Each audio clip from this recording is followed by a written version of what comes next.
Up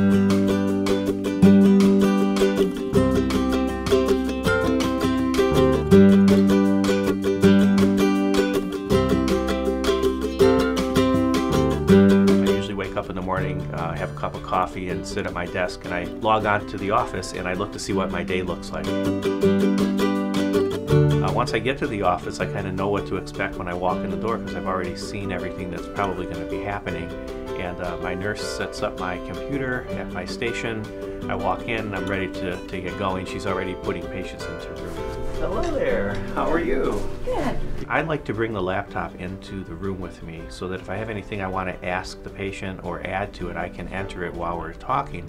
Now, Dr. Katz has done some things where he has actually sat next to the patient and holds the computer so they can see what he's doing with him and they can do it. The information is always there, and I can always show the patient her trend and her blood pressures by just flipping my record around, showing her the summary page and saying these are your blood pressures that you've had throughout your pregnancy. These are your weights that you've had throughout your pregnancy.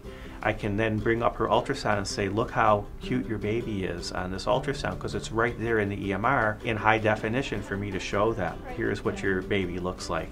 So I've used the EMR for the summary of all of the data I've entered and to allow the patient to really easily see what's been going on throughout the course of her pregnancy. Every year I'm looking at other EMRs because I'm kind of interested in it, and I have not seen anything that would allow me to practice any more efficiently, and certainly have not found anything that's more comprehensive.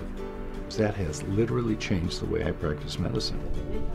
The biggest problem is that you don't want to let the technology get in the way of your communication with the patient.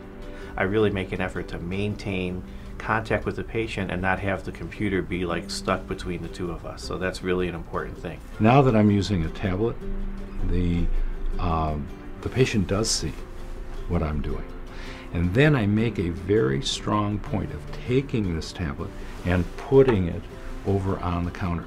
Away from us, and if I need to grab it, I'll ask her if it's okay if I put some information in. I want to get that eye contact. I want the patient to feel that they're not being ignored, and I absolutely insist on getting every patient's record done right after their visit. And I kind of spill my guts into the record. I get everything out of it, and then I walk away from it. And you know what the best thing is? I can actually read the writing in the chart. I couldn't read my partner's writing. I don't think he could read mine. Sometimes I'm not sure that I could read mine. So there were potential errors. The most dangerous instrument in a medical office is the pencil. I'm a better physician now than I was before I used electronic records. But one of the worst possible scenarios is to have a busy day and at 5 o'clock come into my office and find a stack of charts this high that I have to deal with. Reports and prescription renewals, et cetera, et cetera. These stacks and charts and piles of charts everywhere. And because I don't have my staff having to do all of this, I don't have to have a clerk to pull charts and file charts and do all that. And if I can get on the internet, I can check my patient's labs, I can see what's going on, and we need to have access to our records, and I can do that from anywhere in the country. Actually, I can do it from anywhere in the world. And that's a big thing for us. The future is bright. The future is, I'm very excited. And I'm excited to be a part of it, watching this whole thing grow. It's cool.